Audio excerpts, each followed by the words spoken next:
live and online. It's Sleepless with Steve and the Movie Book Club with your host, Steve Pulaski. Back and better than ever, with more glare than ever, too. This is the downside of when it becomes nice. Sleepless with Steve live on YouTube. We come to you live and in living color every Wednesday evening. Joe and I breaking out the fancy backgrounds. Joe's got a blurred background whilst on a TV or a movie theater screen, excuse me. Yes. And I'm back in the Simpsons living room just trying to combat my glare. I hopefully have this rectified by next week. And Siskel's going to come in here. Probably not going to do any sort of damage to the virtual background here, but that's okay. But good to be with you tonight. Just the two of us, gruesome twosome on this Wednesday evening. So if nothing else, for your sake, it should make for a quicker show. It is Sleepless with Steve. And no Dom today. Dom's got bigger, better things. He's a busy guy. And that's kind of the drawback now because we started this show during the pandemic. So I knew you guys had no excuse not to do this show partially. But now with the world getting back to business over the last several months, it has definitely been a little bit more hectic. All of our schedules, I think, are hectic. Me with a new job, Dom with his job and his work-life balance in a way. And then you obviously starting school, Joe. Yeah. So it's been an adjustment period for all of us. 2022 is gobsmacked us in a lot of different ways. Oh, yeah, dude. No less. Good to have you here. And we've got two really good topics to talk about today. Reviewing The Northman, the brand new Robert Eggers movie, the third movie in his filmography, which I know Joe is chomping at the bit to talk about, as am I, because this will be an interesting discussion. And then also, too, a trailer I was not expecting to drop. And truth be told, I wasn't even expecting this movie this year. I don't know if I didn't read deep enough and learn that it was coming out this year. I knew it was coming. I thought it was going to come next year. I also didn't know it was going to be a Roku channel exclusive. I also didn't know Roku channel had exclusive. So it was also a very big learning week for yours truly. But we're going to be reacting to the very brief teaser trailer of Weird, the Al Yankovic story, the brand new Weird Al biopic starring Daniel Radcliffe that just skyrocketed up my list of most anticipated films. So you can tell how I feel about that trailer right from the jump. First and foremost, Joseph, how are you today? I'm doing good. I was running around a bit. I informed Steve of something that was happening behind the scenes with the... Nobody's dying. He's just exasperated. We're going to leave it at that. Yeah, it's just a bit of a disaster with my electronics, and I was like, damn. But it's fixed, and the show's up and running. It looks like everything's good. And I got a new processor as well, which helps. And it seems like the stream is going even healthier than ever because of that. Because my processor that I had was years and years old. Like, it was about a 2012 processor trying to run all the stuff that we're trying to do. Man, that processor was the real MVP. I didn't realize that was that old. Yeah. That processor is the real MVP. I'm going to try and hook up this weekend. I had my father come down, make his first, I guess second, if you count the move, but first trip to Dubuque this weekend. And he brought a spare monitor we don't use anymore. So I'm going to try and get the second monitor hookup going this weekend, which, like I said, is not going to affect you guys or really anything you can see, but it should make my workspace a little bit more professional and a little bit more, I guess you could say clean. I guess you could say, more dynamic. That's the word I'm looking for, is dynamic. Do you have two monitors? I forget. I do have two monitors. The one on the left is where I always put like Google Chrome for whenever like I need to cut to an image or something or any article we're reading. That's why if you ever see me turn to this one, this is my left monitor. This is also where the webcam's at. And the right cam, and this is why if you ever watch the show and you see me looking like this is where OBS is at, and I'm just monitoring everything on this screen. Okay. Yeah, I might have my diverted eyes. If I can figure out this two monitor setup over here this weekend, which I'm planning to do. It's very easy. On Sunday. Yeah, because I messed around with it at work. I got 3 monitors at work, and I had to put, and the engineer was off that day, so I had to install them myself, and I figured it out when I messed with the display settings. Yeah. And it was funny because I got 3 monitors then, and I'm thinking to myself, I'm like, at most I'm going to use 2. I don't know why I need 3. Like, I don't know if I'm really going to use this one. Oh God, I abuse the hell out of them now. I don't know. I can't downgrade to 2 if they made me at work. I've seen people at work who have 3 monitors, and that third one is just used to hold Spotify and YouTube videos. My third monitor is, what it is really, and I'm not trying to like blow smoke and say I'm more productive than I am. This is really the God's honest truth. My third monitor always has my email up, always has my email in my calendar. So whenever I get a message, I see it right away because it's on my monitor. That's because now I have three. I'm like, one can be where I'm writing, the other can be what I'm reading, and this one can be like the alerts. Yeah. That's how I set it up. Everybody's different. Moreover, though, we've got a big movie to talk about. It is The Northman. It is Robert Eggers' third movie after The Lighthouse and, of course, after his debut, The Witch, back in 2016.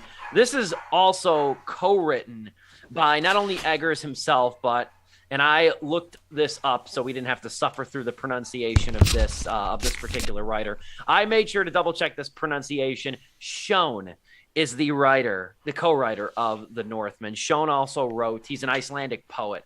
He also wrote Lamb last year in October, which I feel like came and went really quickly for an A24 movie, especially one that weird. But I think we talked about it last week, the movie Lamb, how we both were not very high on that movie. Yeah, I was not. I do love A24, for God's sakes. Both Steve and I have signed up for their membership program. Triple A24.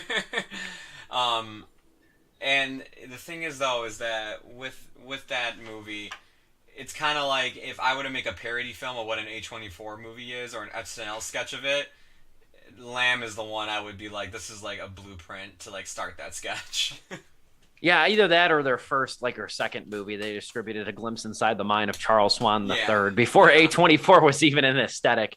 Random question, just real quick. Did you get your A24 swag for this month? I got mine on Monday. What did you get? I got mine on Monday. I got the pin, I got the card, I got a letter, and I got the Daniels magazine that they wrote for the month. Okay. I got my stuff. I got my stuff on Monday. No, I haven't gotten anything. You know what? I haven't gotten that Instagram follow. I haven't gotten that Instagram follow yet. Okay, they don't follow you. What they do is they add you to their best friends list. So that way, if you like tag them in something, they get notified that you're tagging them in something. So they'll share it on their Instagram. I wish I had like a ball cap over here because that's cap. I thought it was a follow. Damn it. Well, speaking of caps, I was like, man, what other free swag do we get? And like they sent me an email. It's like, oh, you can get the A24 hat. I'm like, oh, this hat's pretty cool. Exclusive to members at $35. And I was like, okay. Yeah, this is really probably going to be a membership thing that I keep for a year. Yeah, same. Because the way I looked at it was like, if nothing else for this month, it's $5 a month. The magazine alone is probably worth more than that on top of the pin. So I'm like, that's at least a couple dollars over what I pay for it. But the magazine's pretty good. I read a few articles out of it today. Is it like in the style of Everything Everywhere All at Once? Like it has like that's the theme of the magazine That's the theme of the magazine. Okay, yes. That's cool. The whole thing is like a parody of taxes. There's like a whole page of it kind of almost reminds me of highlights for kids in a way because there's like a whole page of weird tax laws throughout the country. Okay, cool. So I was sitting on my deck today for a couple hours before the show that I was reading that. That's I mean, hey, look, if the magazine's cool, I'll keep that. Like, it'll give me something to read every now and then. I think we get 4 of them a year. I think that's what the triple. I think you pronounce it AAA24. I think that's how you say it, AAA24 membership. Yeah. Anyway, we're very important, very pretentious over here. The Northman, written by Robert Eggers and Schoen. Schoen, the writer of Lamb, the movie last year. He's an Icelandic poet. And again, this is Robert Eggers' third feature. This is his first mainstream work, I guess you could say. This is his first work that's made with such a sizable budget. There's no clear-cut consensus on how much this thing cost to make, but it's between $70 and $90 million, which is quite a lot for a guy whose last movie was a letterboxed, black and white, barely... And I love that. And I really like The Lighthouse, just FYI. Barely intelligible work of German expressionism. So that's a lot of money to dole out to a director whose last 2 movies were The Witch was very successful because it was marketed more like a weird horror movie, I think. And then you had The Lighthouse, which was more niche despite Robert Pattinson starring. It was more niche, and Steve and I went, ooh, that looks good. That one impressed me a lot. Yeah, same. But having said all that, the Northman feels like a natural progression for Robert Eggers. Mm-hmm. It feels like a real natural progression for him as a filmmaker, as a writer, mainly because, too, you have The Witch, which was like a supernatural folktale. You have The Lighthouse, which was kind of a take on Greek mythology and German expressionism, as I mentioned, in look and style.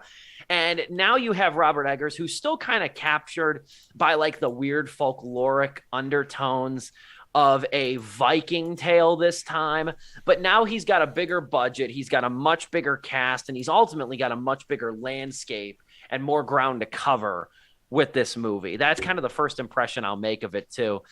This thing is bloody, this thing is muddy, this thing is gruesome in some moments, this thing is sad in some moments, and this thing is an adrenaline rush in some moments. It's 2 hours and 20 minutes. And it really feels like an all-encompassing tale, like a saga in one movie. Yeah, I dug a lot of this movie, and I didn't know truly what to expect of it. I've warmed up more to period dramas and period movies than I have in the past, and I kind of partly credit that to, thinking back now, I credit that a little bit to The Last Duel as well when watching that. I've never been super into period dramas. I'm probably the only person that isn't very much a big fan of Gladiator, which is kind of what this movie is like in some ways, The Northman. I'm not a big fan of a lot of these like period swords and sandals type movies, but I dug this one. I dug this one quite a bit. You're more of an axe and boots kind of guy. Axe and boots, yeah. I'm more of like, saw blades and like torture porn, I guess you would say. But no, I've warmed up to the swords and sandals genre, and I'm very curious to know what you think of The Northman. Yeah, I mean, like, look, for me, Robert Eggers, when The Witch came out, and everybody was talking about it being, like, one of the best horror films of the year, I went to go see it, and for the most part, I did enjoy it, I just wasn't in love with it as everybody else was, and that same could be even said for, what's his name? Ari Aster, when it came to Hereditary, I had the same exact thing. And just like both of them, in 2019, when they released their, like, sophomore film, which was, The Lighthouse for Robert Eggers, and then Midsummer for Ari Aster, I loved both those movies. I was like, this is more what I like to see from like a filmmaker like this. Midsummer ended up being my favorite movie of 2019, but that's Ari Aster. We'll talk about him when his movie comes out later this year. As far as Robert Eggers, Lighthouse was definitely in my top 10, maybe honorable mention if we ever did a show like that. And to me, I was like, man, like, this guy has such a crazy, like, he loves to do just crazy visuals and have people just go insane on camera. And I'm like, and I remember telling my friends, because, what was that? I was watching him play, like, God of War, and I was like, dude, man, I'm like, this would be hilarious, but what if Robert Eggers ever directed, like, the God of War movie? And we're close to it! And we're kind of close to it! I played the original of that game, and I never even made that connection. This is kind of like, if Eggers went really mainstream and made like a God of War adaptation. Especially the 2018 one, since that is the Norse mythology one. To me, Eggers has gotten better with each film. With The Witch being like maybe 2.5, 3-star film for me. The Lighthouse being 3.5. And this one, we'll get to what I think of it at the end of the review, but this by far is my favorite film of his. I thought this movie, as Steve said, it's bloody, it's gory, it does not hide the fact that the characters you are following this entire time are a bunch of ruthless a-holes. Vikings were a-holes throughout history, they were cruel, they were mean, and they had this weird code that this film, I think, does it shows it very well, that, like, 1 minute you can be a raider, the next minute you can be a slave, you could be part of royalty, the next minute it's gone because Vikings just had no code. They just did whatever they wanted to do. We're gonna go take over that village. Okay, we're gonna overthrow a king. Okay. It's just like, you get a bunch of them just hyped up on something, they'll storm the damn capital with you and cause an insurrection if they wanted. The Vikings, like, they're just savage people, man. They're crazy. Their mythology is as crazy as they are. Their mythology is pretty cool.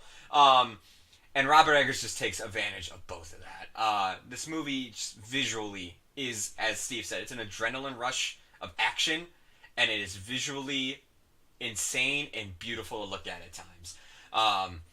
there are some really cool visuals in terms of like soothsayers appearing to him at night, visions that he has of him and his father, the family heritage tree when it comes to like Norse mythology and everything of how that looks. And it's like Eggers gives like everything he's known for visually, and on top of that, this cast is amazing. This is probably one of my favorite ensemble casts this year. You have Nicole Kidman, you have Ethan Hawke, Anya Taylor-Joy, somebody that I loved from the recent Dracula show that came out. I just gotta get his name correct here. Hold on a second. Oh god, I just skipped the IMDb page. Klaus Bang. You have Willem Dafoe, who I swear to God, this guy is literally paid just to come on camera to scream and yell nowadays. Dude, he just goes feral. That's what they all tell him. There's like, be feral, be feral. Like, you did that Nightmare Alley. I legit think, like, in his contract, it's like, okay, I need to come on the scene just screaming. I can't come on the screen just saying something normal anymore. I have to come in maniacally laughing or screaming. He drinks a pint of whiskey, he doesn't shower for a week, and then he just shows up on set. And then he's a boss. And then of course, I mean, like, to me, this family, when it comes to acting, there's some of my favorites out there. But you have Alexander Skarsgård, yes, you know, the brother to of course, Bill. Pennywise, Bill, and the son of Peter Skarsgård. This family, to me, like, when it comes to like really transforming into a role, this family's down for that. I love seeing any of them in a performance. Like, Pennywise was my favorite thing. Bill Skarsgård, his performance was my favorite thing about the recent It movie. And right here, man, I mean, to me, this is my favorite performance of Alexander Skarsgård. Like, I mean, yeah, he transformed himself into a Viking, both physically and just like mentally. Like, the entire time when you see and look at him, he just looks like he has like just no compass in life. He doesn't know what he wants to do. He just wants to raid until he gets a vision from like a seer, telling him like, hey, this is what you need to do and this is how you're gonna do it. And he's like, okay, that's my path, that's what I'm gonna do in life. It is a revenge story that is, it's a Viking revenge story that's as brutal as like as Viking history is. If you know anything about them, they will kill kids, they will burn kids alive, they will do anything, man. They don't care. And this movie does not hide any of that. And as like, you know, as much as that might turn people off, man, this to me was one of the most amazing movies I've seen with a budget like this. It was like, wow, we typically don't get something like this nowadays. And when we do, it's a bit of a smaller budget, but like to have a budget this big, it was like, damn, like this is great to see. Because, you know, for the people who are out there saying like, man, they just don't make movies like they used to, or, you know, it's just like Hollywood doesn't want to take chances anymore. They do, you just don't go see the movies when they do it. Like, and this is one of them. Like, I'm not saying people didn't go see this, but like, it's not like, you know, for the people who are constantly saying that, man, there's nothing original out there anymore, no original vision, it's always the comic book movies. You have the Northman, and like, again, it's just like, why aren't you going out there to see that? I just don't understand, because it is everything we're asking for out there. It's providing that, and I knew this wasn't going to make money. Don't get me wrong. I'm not thinking this is going to make $300 million like Spider-Man No Way Home or something opening weekend. Like, I'm glad it's making money regardless. I'm glad people are going to see it regardless and where it's at. And like, it's just at the end of the day, the thing I'm just glad for is that we are getting a movie like this made, and that studios are willing to be like, hey, yeah, like we'll make our comic book or our big budget animated flick, whatever, for the summer for kids to go see, and then we'll give like the artists their like, you know, blank canvas to do whatever the hell they want. That's what this is. This is gonna probably be like a one for you, one for me type of movie. Absolutely, for you know, for Robert Eggers. And the thing that's on his side too, I don't want to talk, you know, too much externally about it, but like, I think the one thing that's also on his side too is that this movie is probably gonna, I would say, approach the break-even point. I don't know if it's gonna break even, because right now, so far, let's meet in the middle and say this thing cost $80 million. So far, it's made just under $43 million. So, like, if you factor $20 million into marketing, I think this thing is gonna approach the break-even point. I don't think it's gonna hit it, but I also think too that the great reviews of this movie from critics has, you know, at least had, because it's at a very high grade throughout many critics, including Rotten Tomatoes, the aggregator.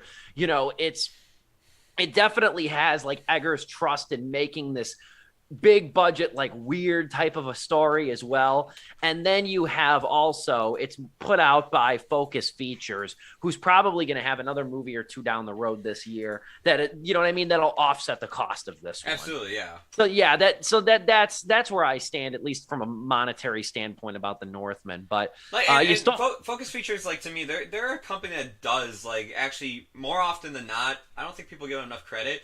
But they will make movies where it's like, hey, yeah, we'll put, like, they're the ones that put out the 50 Shades of Grey trilogy. All right, they made their money right there, easily. Sure. But then they also put out stuff like Licorice Pizza, Last Night in Soho, and now this. It's just like, hey, we get that. They got Downtown Abbey coming up. You're gonna have all those old folks' homes rushing in to go see that movie, so they'll make their money back easily. Oh god, yeah. You're gonna have the wheelchairs and the oxygen machines rolling into that theater. Like, you know, and I don't want to. I shouldn't even go down this route, but man, I don't know thing one about Downton Abbey, and like I've seen both of the trailers. I think seeing those trailers of both these movies is the most exposure I have. Yeah. But I'm like. I watch those trailers and I'm like, you know, sitting at home and staring at the ceiling might be more fun. Every time that trailer comes on, I'm just like, okay. I'm like, whatever you people like, man. I'm like, man, oh man, like, I would rather watch Bugs fornicate than watch the Downton Abbey series. And like, again, like. I mean, they're making the Nosferatu remake, which I'm very much looking forward to. Oh, I can't wait.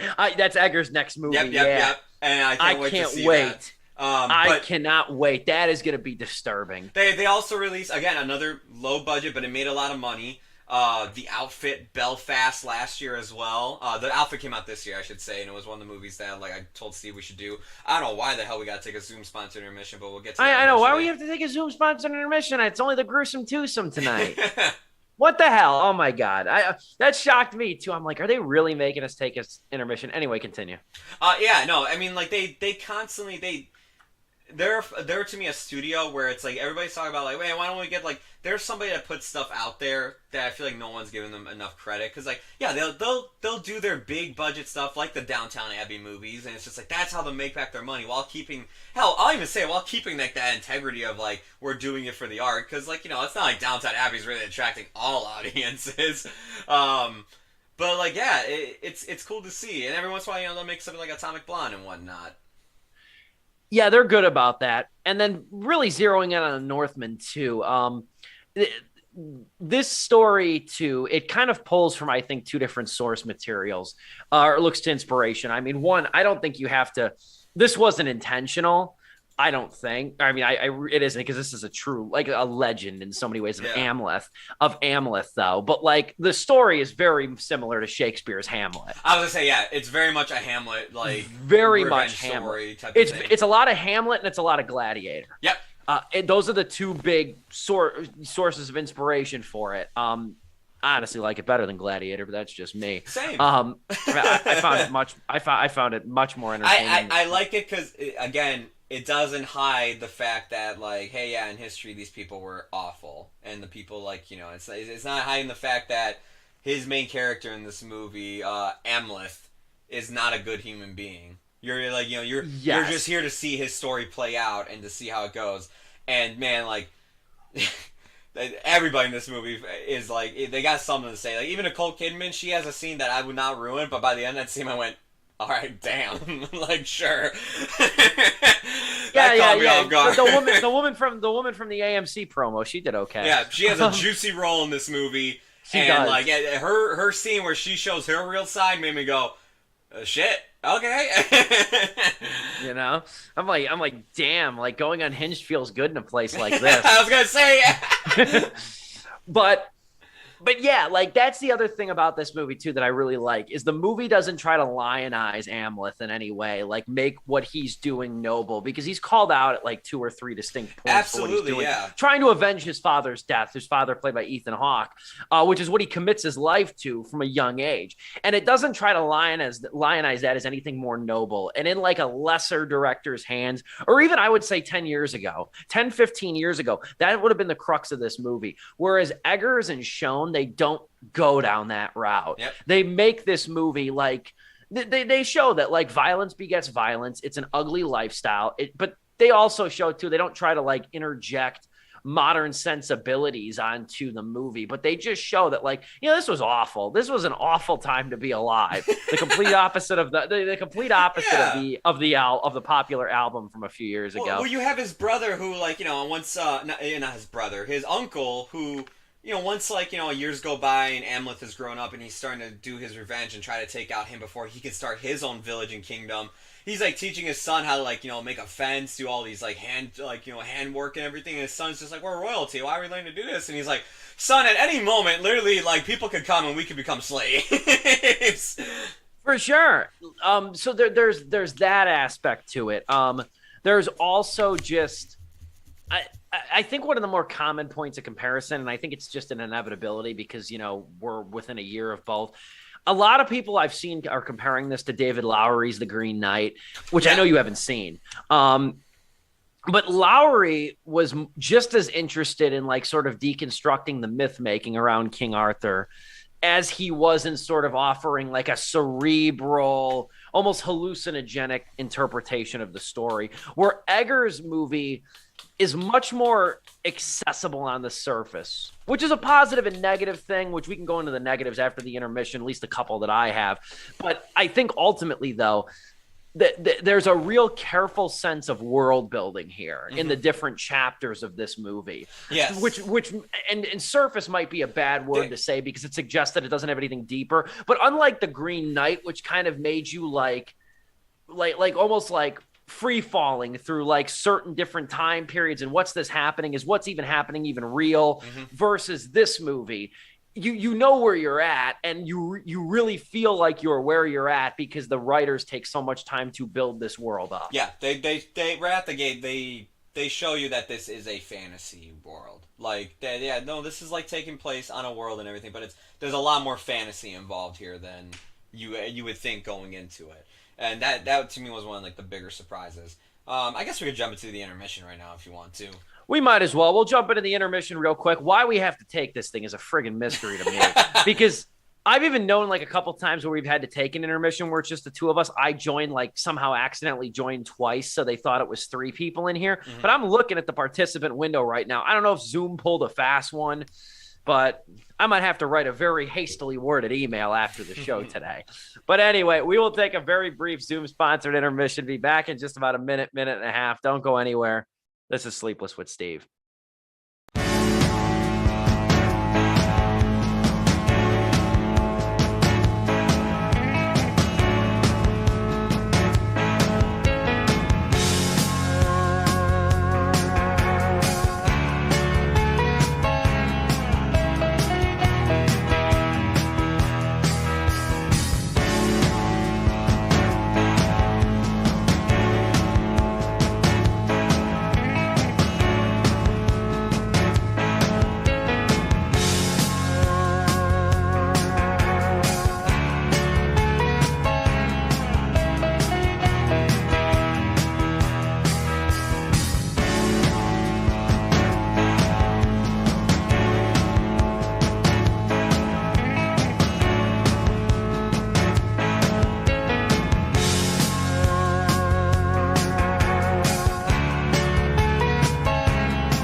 It is Sleepless with Steve live on YouTube on this Wednesday evening. We're talking the Northman for a couple more minutes. You sound a little bit higher on this than me, even though I do really like this movie. I will say that there are a couple things with this movie that did jump out to me, but, like, they're nothing to harp on. It's nothing that I think obstructs the experience. But the two things that I noticed was there was a cut, and the one it's hard to explain this to people who haven't seen it, so I don't want to go into spoiler territory. There's a couple moments of convenience here, And I get that they kind of move the plot along, but there's a couple moments in convenience, including one scene. I'll speak in vague terms for viewers who haven't seen it, but you might pick up on what I'm saying, is when Amlet's being tortured. And they realize that he's almost like superhuman in a way, the way that he can withstand such things. And after they're done beating the living crap out of him and leaving him in this cabin, they leave the weapon. Yeah. They leave the weapon in the shed. There's a couple moments of that caliber that are like, oh, I wonder what he's going to do now. But it keeps the plot moving, so you can't harp on it a whole lot. But that was one thing. And then I think the other aspect of this is I like Anya Taylor-Joy, but like the movie flirts with the idea of giving her and the other female slaves, especially in the beginning when Amleth is sold into slavery, it kind of flirts with the idea of giving Olga and a few of the other characters kind of like a narrative arc, but it goes back to sort of a warrior's bloodlust and a warrior's story of vengeance, which is fine at the end of the day. I think that's fine just because of the fact that is the ultimate story that it's trying to tell. But I do think those things set it apart from being like really a cut above a lot of these movies, even though there's a handful of aspects that do make it very, very good. Those were just two little gripes that stuck out to me. Nothing that hindered the overall experience, and I'd absolutely watch this again. But those are just two of the moments that I think that, like, I almost wonder if Robert Eggers had a little bit of studio interference on that. I almost wonder if he had a little bit of a compromise with his vision there, because I didn't see him being, especially with my first point about some of the plot conveniences. I would have seen him ironing those out in the past. Okay. That's fair. I do see what you're saying about the first one. That like when you point out, it's like, oh yeah, damn, you're right. And I'm starting to go through my head now of like all the other ones that could have happened. I never noticed. I'm not one to harp on those. No, I know. One I caught. That's just one I caught. I know. Steve ain't CinemaSins over here. He ain't looking at a movie like that. I know that for sure. But it's just like I didn't see much of those, but when you point that out, it's like, oh yeah, you're actually right about that. I didn't see any of those because, you are right. I feel like I probably am a bit higher on here. I didn't see your Letterboxd thing. I'm trying to avoid you on Letterboxd whenever we got movies going on. And I didn't look at your review or anything, but I probably am higher. What was I going to say? The only criticisms I had with the movie is actually the same as you when it came to Anya Taylor-Joy's character, but I wasn't as strong on it as you are, I think. I do feel like at first they're going to, play around with the idea that you're bringing up, but then they don't. But what I do like what they do with her character is that her and Amleth do have these one-on-one moments of actual humanity in this story and actual love they share with each other. And throughout this movie, when everything is so grim, bloody, gruesome, and just depressing at points, it's nice that you get these moments where they interact, and it kind of helps break that, and it gives you actually something to root for. It's like, well, if anything, I'm hoping she makes it out of this alive with you, because it's just if she's in this with you so she can get out, then I'm rooting for you to help out. So if you need any sort of motivation to root for the guy, there you go. It's right there. I've seen a few people complain that it is just a basic revenge story. And I do see that as well. It's not really this did anything really different than I've seen from revenge stories. But I saw this video a few months back, or weeks back maybe, I don't know. And it talked about how this he's a film reviewer, and nowadays he's there for more of, he goes see movies nowadays more for the vibes of a movie than really the plot of a movie. Is the movie actually transporting me into a world? Is the movie actually doing something different with its filmmaking visually and something really selling me where I'm at? He's like, I don't have to care about plot, but am I really am I in this world? Am I following this character? Do I feel invested?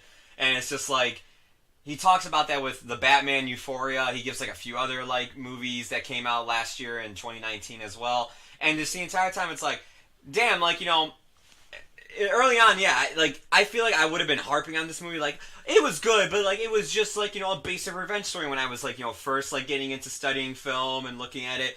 Nowadays it's and Steve, you can attest to this too, how much as a film buff, film geek, whatever you want to call yourself, that you grow and you start to like change the way you look at movies over time when you see something. For me, I mean, like, I think it was in 2017. I think it was one of those A24 movies, and it made me go like, oh, I get it. Like, some of this stuff is actually just made literally just to be like this. And then, like, yeah, this is one of those movies, again, I just vibed with it, I guess, if you want to say, and I was so invested in the world. I loved being in this area, despite how gruesome it was and everything. It was like, I love being here right now. I don't want to live in this world, but, like, being here, it's selling me on it. I'm sold that I'm in this world right now. I hear a lot of what you're saying, too, and I mean, speaking less broadly and more towards the Northman, too, like, I think that just goes back to the strength of the world building here. Exactly. That's so good. Like, just because a movie is portraying, and this is what I think like we've kind of seen transpire in the last couple of years, is that just because a movie's portraying something doesn't mean it's condoning it. Mm-hmm. Or just because a movie's focusing on something doesn't mean it's applauding it or anything. Exactly. And that's where I think this movie is a cut above a lot of revenge movies, because it doesn't try to make a true hero out of Amleth. He's the protagonist of the story, but he's a flawed protagonist in that regard, too. And the movie's not afraid to call him out on it, or at least put him in multiple positions where he's uncomfortable. Because a movie like this would not have had the scene like with the Queen, Nicole Kidman, calling out Amleth. Yep. Or where they wouldn't have had those moments that make you think a little bit deeper with it. And that's what makes it like, you can tell this was made by somebody who has really put a lot of thought into it. And the other thing with Eggers, too, that is kind of a continuation from The Lighthouse. I was a little bit more familiar with the Greek mythology that movie was working off of than I was The Witch. So maybe The Witch did this, and I'm just, like I said, I'm just not, it's been years since I've seen it, number one, and number two, I'm not as well versed in sort of that folkloric, storytelling and sort of that folklore background. Yeah. But, like, the thing I like about Eggers, too, is I don't even want to call it revisionist, but it's like interpretive. Like, he lingers on the weird stuff of these like mythological stories, and he like develops the weirdness of it. That's why in this movie you get Bjork playing the singer, the soothsayer, basically. Yeah, the seeress. I think she's seeress credited is what as. they're actually called. Yeah, she get like. The movie could have used more Bjork. You don't say that too often, But yeah, that was like those moments, and I love those scenes too. And it's I went into this deeper in my review, which you can read at stevepulaski.com. I'll just throw that out there. But I love the scenes like that and Jaron Blaschke, Eggers' cinematographer he's worked with for all three of his movies. I love the shots, and he's had these in like all of his movies that are like in very tight quarters. And in this movie, they're in caves, and like all you really see are the characters and like these smoky, distorted backgrounds where it's like dimly lit too. Like you see like the glow of the fire, the character, and then it's just nothingness in the background. You get quite a bit of that here, especially in the beginning when Amlet's a boy under the care of his father. And I love those scenes. And that was when I was watching this in the beginning thinking like, okay, they really let Eggers kind of do his own, like keep his own style. He didn't try to like manifest it into something he isn't. And I really applaud that too, just from a whole production standpoint. There's a lot to like about this movie. And I think wherever this thing's going to end up, I don't know exactly what streaming service it's going to belong to yet, but like, I do think this thing, too, is going to do really well on streaming. I hope so, man. I think it's going to do very well on streaming. I think this is going to be a movie that people sort of find, or people are like, wait for streaming or whatever on. Yeah. And then I think it might be even more talked about, too. And I think people are going to be kind of pissed they didn't see this in the theater. My buddy, he got it better than I was. He was staying, what did this come out, 2 weeks ago? He was staying in Chicago for a work conference, and when after work, he actually went to the River East, and he saw this thing in Dolby. Oh, I saw it in Dolby, too. We have a Dolby theater out here. I went to go see it in Dolby. Man, you guys are so fortunate, man. I'd rather have a Dolby than an IMAX, I feel like. I think maybe that's why I was like so in love with it, because it was just like, damn, this movie just sounds and looks good. Because he told me, too, he was like, man, this thing, he's like, it's probably good in a regular theater, but he's like, this was a damn experience in Dolby, and I can believe it, too. Again, when you get a world like this, it's just, you get an extra layer of like visuals, or an extra layer of, presentation to it, it adds to it tremendously. Yeah. I'll go into the rating too. I give it 3 out of 4 stars. I truly enjoyed this movie, a lot of it. And I went into more detail too on my review. You can read that if you'd like. I went into more detail too about how I think the production element of this movie, the cinematography and the editing, does this movie a ton of favors too. For me, I mean, if you couldn't tell from how much I was glowing about this movie is an easy 4-star movie for me. I mean, okay. It hit me that much, man. Okay. I loved it. This is right up my alley. I know you're not a big fan of the period pieces. I love them especially when they're done this well. That's why I love The Last Duel, and I was like, guys, you have to check this out and everything. I can't believe I still haven't seen The Green Knight still. To me, it was cool to see stuff like this, because I'm not. Because I've been seeing on Twitter, because we're about to get a Marvel movie this week and everything, but I've been seeing it all on Twitter. It's just like, oh, the people going to see Marvel movies, not going to see the real art. It's like, I'm a guy that can appreciate both things. I like when mainstream entertainment is good and it actually it has care and effort put into it, and not like some fucking Morbius. And I love getting stuff like The Northman, like Everything Everywhere All at Once, Apollo 10.5, hell, The Outfit, if you would say. Yeah, man, this was just a treat to see. Refreshing, brutal, and such just a cool, unique vision from Eggers, and honestly my favorite film he's made thus far, and I cannot wait for Nosferatu. It is 4 stars for me. I'm so happy this year has been starting out like this, and we're almost halfway there. I've seen 14 movies this year, and only 2 of them I hated. Yeah, it's been a really good year for movies. It's been a really good year. Yeah. And we still got some good ones that come, too. And hated is a strong word. I just didn't like them. It's just, if I can start out a year with, I've seen 14, 15 movies and only 2 of them I didn't like, that's a better start to a year than most.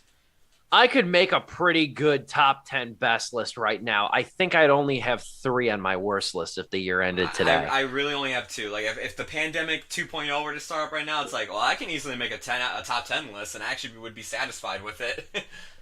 Yeah, and even and I'm telling you too, not only I know I keep singing the praises of Cha-Cha Real Smooth and that comes up, but no, the other movie I've mentioned too is the Regina Hall movie, Honk for Jesus Save Your Soul, which is coming out Focus in September features, baby. That's Focus as well, man. Focus called the Audible on that one. So that's another good one too. So this year's still got a lot left to offer, and even the blockbusters too held some promise this year as well. Look, I know you're whatever about the Marvel movies. I can't wait for this tomorrow night when I go see this movie, man. I can't wait to see. No, you know what? I'll tell you right now. Doctor Strange, I wasn't sold on Doctor Strange 2 until I saw the reviews. Not even that. It was well before. It was Spider-Man 3. It was Spider-Man No Way Home. It was No Way Home when I got reacquainted with Doctor Strange, and I'm like, all right, he's a bit more charismatic than I thought, or than I remembered. And then I'm thinking to myself, I'm like, well, if they're going to go into the multiverse and they got Sam Raimi behind this thing, this is going to be dark. So I am going Friday night in an excited mood for Doctor Strange. The Sam Raimi thing is what made me interested. Of course, the idea of the multiverse as well as a guy who's loving Marvel stuff. But what sold me to is reading the early reactions and just seeing no, dude, this is Sam's movie. They let him have a lot of control in this one. It's still it's still in the MCU and whatnot, but he got to do a lot of cool horror stuff with this, and I was like, okay, cool. We'll seg then here to a completely different topic. That's what we like to do on Sleepless. We like to seg to just completely weird stuff. I had no interest in talking about the Dave Chappelle business today. No, I don't either. I didn't have. I talked a little bit about it actually on my radio show today and gave a little perspective, but I don't want to talk about it now. So I wanted to talk about something fun because I saw this I think 10 minutes. I was messing around and I saw this 10 minutes after it dropped. And again, I did not expect this thing to come out this year. No. I knew it was filming, but I didn't know anything more than that. I knew it was in the works. I knew Weird Al Yankovic was co-writing it, and I was very excited for it. But I didn't expect to see anything about this movie until like maybe towards the end of the year, and then we get it early next year. Yeah. I didn't know this thing was coming in the fall. And it's Weird, the Al Yankovic story. Teaser trailer dropped yesterday. It's only a minute long. It's my favorite kind of teaser trailer because it gives you a nice enough sampling, but it doesn't give really anything away. It doesn't give anything away. And I just want to preface by saying this, and I can already see my intro paragraph for this review being longer than normal. Weird Al Yankovic was one of the first artists that I gravitated towards. And I'm a huge music fan. You and Dom know that. I'm a huge music fan. I know a lot about different types of music too. But Weird Al was kind of my gateway for the music drug, if you want to say that, because Weird Al's styles tackled a lot. And I almost want to say that's why I can go from like country to hip hop to pop to folk, because of the fact that growing up and listening to Weird Al and obsessively buying all his albums. Fun fact about me, I own every single Weird Al CD. And I've listened to all of them front to back. And I think one of the reasons I'm so invested in music is because Weird Al introduced me to a ton of different stylings. And Daniel Radcliffe's playing him. And he looks great. And this is like pre-LASIK surgery Al, because Al had glasses for many years. Yeah. Up until I want to say like 1999 is when he got LASIK surgery. And then he sort of went away from like the fro perm and grew his hair down and styled his hair. He changed his look. He looks completely different than he looked in the 80s. Yeah. And Daniel Radcliffe looks good. I don't know if Daniel Radcliffe nails the voice. I don't know if they're going to have him sing here in the movie. I don't think they are.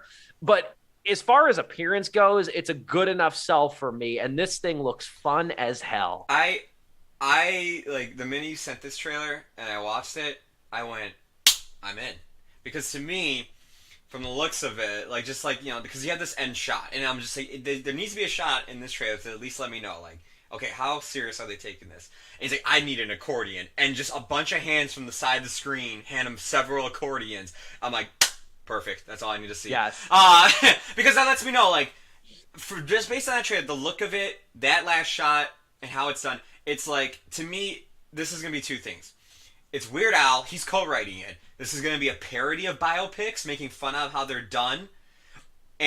Or this might be like, you know, unreliable narrator. Like, yeah, that's me. I look like Daniel Radcliffe when I was younger and everything. I had like this rockin' body and everything. And all this stuff. Because they have like other like comedians are going to like pop up. Like Conan O'Brien's going to be in this thing. I believe Jack Black as well, playing other famous musicians or artists as well. And I just can't wait to see what they do with it. And just Weird Al making fun of like the biopic, like, you know, music artist type of movie. It's about time we got something like that, because I do love Rocket Man and I think it's a great film, but like I still think Bohemian Rhapsody left such a bad taste in people's mouths that they need something just to kind of poke fun at the genre of biopics of like music artists and stuff. And man, like, and I said this to like a Discord I was on, and this one dude went, man, that looks cheesy as hell. And I replied to him, I'm like, yeah, that's kind of the point. I think that's what Weird Al's trying to do. And then like one of my friends in the Discord even went, no way this mother effer just said a Weird Al movie looks cheesy. No, that's true. And I said this. I think I said this in the group chat with you guys too, and I said it to a couple other people as well that I was talking about with this movie. The barometer of comparison for this movie, I think, has to be Pop Star, Never Stop, Never Stopping. I think that's the barometer of comparison with this thing here, is that it's lighthearted. And now here's the other thing you have to remember, and because I'm going to go out on a whim here and say you're not as big into the Weird Al lore as I am, but I will say this though. Weird Al has had, it's no wonder in some ways, it's a surprise, but it's not, that it's taken this long for a Weird Al movie to materialize, like a legit Weird Al movie about him and his life. And I think one of the reasons is because of that is also the fact that he's had a really positive career. Yeah. He's had an extremely positive career. As something like, if you watch him in interviews, one of my all-time favorite interviews, I've watched it probably 3 times, is his interview with Dan Rather. That's like 45 minutes long. And he's an intelligent guy. He's super bright. He's like incredibly smart. Like just in like a not even like a musician sense, like almost like a philosophical sort of like well-read, cultured sense. He hasn't had any scandals. He hasn't had any scandals. He doesn't have multiple wives and dissolving marriages or anything. He's got a very tight-knit family. He's very private about his personal life, too, and his kids. He's very private. And he's outlasted a lot of the people that he's parodied, too, which I also think is kind of funny. I think the thing that this movie should focus on, if there's going to be any conflict in this movie, any serious conflict, it's going to come in the very early beginning when he's trying to establish himself with Dr. Demento and being a parody artist. Okay, yeah. That's where the conflict's going to come. I can already see it now. Picture this. I can already see Weird Al like trying to get a record deal. I can already see a suit saying, why the hell are they going to listen to Like a Surgeon when they can listen to the original song? Like, and then they're going to say like, no, you're not going to change around a couple of words and make it a hit. And then the next scene is going to be the music video for Eat It. Like, that's the conflict that I foresee in this movie, if there's going to be any at all, because he's had a glowingly positive career. Yeah, I mean, they even have, like, Madonna's going to be in this, too, played by Evan Rachel Wood. Like, I'm going to love, like, seeing, like, the comedic side cameos of all these musicians that he interacts with to, like, you know, because we all know, I mean, like, if there's one thing I do know about, about Weird Al, is that he always asks for permission. He doesn't do it without permission. If he doesn't get it, he has no. And the funniest part about that too, and I don't think a lot of people know this. If they know that, he doesn't have to get permission. He doesn't. He is not legally retired. He's not legally required to get Coolio's permission to do a parody of Gangsta's Paradise. He doesn't have to get Madonna's permission to do like a virgin. Yep. He doesn't have to do that. He does that, and that's why he's been able to last, I think, is because he cares about building those relationships. Yep. Like the one artist, if you go back, the one artist he was really close friends with was Michael Jackson. Yeah. And do you know the only song Michael Jackson wouldn't let him touch? Thriller? Not Thriller. It was Black or White. Oh, that makes sense. Okay. I can't remember what the concept parody was for that Weird Al wanted to do, but Michael Jackson was like, that's the only song I don't want you to touch. Okay. It's Black or White. And Prince never let him touch anything. He never made a Prince, I don't know if like Prince like was vocal about not liking him, but Weird Al was like the only artist to ever turn me down like half a dozen times was Prince. He's like, that was the only guy. And I was like, okay. You know, because he even says, I try to get permission fairly early because I don't want to write the song and be married to it and then get no. Yeah. But yeah, he's such a lovable dude. He was my first concert, too. He was my first concert. That's such a cool first concert. It was awesome. It was in the bustling town of Maryville, Indiana. It was in Maryville at the Radisson Plaza, which I don't think exists anymore. I think they blew it up, truthfully. But he is an awesome guy. I'm looking forward to this movie. The only cause for pause with this thing is it's a Roku original. That is the only thing that made me go, huh? Like not Netflix, not Hulu, nobody else. This is a Roku original, and first off, I didn't know they had original programming. Number two, it's also a little nerve-wracking when the last thing in the trailer, it says streaming free. Yeah. That's a little, I just worry about that because it's like, if this, I figured like somebody would have picked this up. I always know like every app or streaming service has one gold mine. For YouTube Red, it was Cobra Kai. So I'm hoping it's Cobra Kai. Like if there's one thing on Roku's free app that I hope is gangbuster good, it's this. And I have so much more faith. Like yeah, the Roku thing does kind of make me worry, but the fact Weird Al's attached to it, they got someone like Daniel Radcliffe who doesn't really want to do stuff that much anymore because of like, you know, the fact he was Harry Potter for so long, and he wants to do more weirder stuff or just like out there things. Like, he was great in The Lost City. I thought like he was one of my favorite parts about that movie. Like, he's choosy. Weird Al doesn't attach himself to a lot either, like film projects and whatnot. Weird Al too, he doesn't even make many albums anymore. I think his last album was about 10 years ago, truthfully.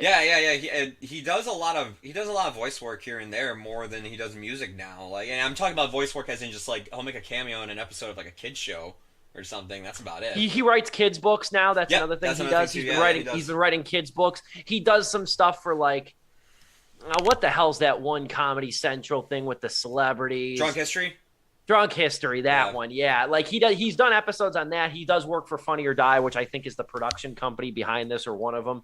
Okay. So like he doesn't attach himself to a lot. So the fact that he co-wrote this, that restores whatever faith I have in my worries about seeing Roku, which I love as a platform and I love as a streaming device. Distributing things. But I can't wait for this. We are absolutely positively reviewing it on the show. And yeah, I'm gonna have to go back and listen to some Al stuff too, because like I said, I have probably about a dozen songs on my phone of him still. Like after I got done watching that trailer, I listened to Like a Surgeon so many times right after. You know what one of my favorite parodies is of him, and I don't even know if you might know the original. We'll end with this, something light. One of my favorite parodies of him, and nobody remembers it because it wasn't a single. It's off his second album in 3D, and it's called King of Suede. The fabric suede, and it's a parody of the Police's song King of Pain. Oh, okay. And that is one of my all-time favorite parodies. It's about him owning like a failing fabric store, and it's a really weird off-the-wall song about how he works next to Willie's Fun, or his stores next to Willie's Fun Arcade. Okay. I got tough competition, but I'm not afraid because it's my destiny to be the king of suede. It's a really good song, and I love King of Pain. King of Pain is one of my all-time favorite songs. The Police song is one of my all-time favorite songs, period. King of Suede is a phenomenal ass parody. Just weird. He's got a lot of those like deep cut parodies that I think like go back to. In fact, 'cause everybody knows White and Nerdy. Everybody knows Like a Surgeon. White and Nerdy was my first one. That's why I came across him. That was mine. Yeah. Because that whole album, that Straight Outta Linwood album, was huge. Yeah. That was my gateway for Weird Al, was White and Nerdy, and then he did Canadian Idiot off of American Idiot and stuff, and then Trapped in the Drive-Thru, that like Trapped in the Drive-Thru, that's my favorite. Like I know like a lot of people know it and everything, but I love that, man. I used to recite that by heart. I don't know if I can still anymore, but like that thing I used to listen to that and crack up all the time, man.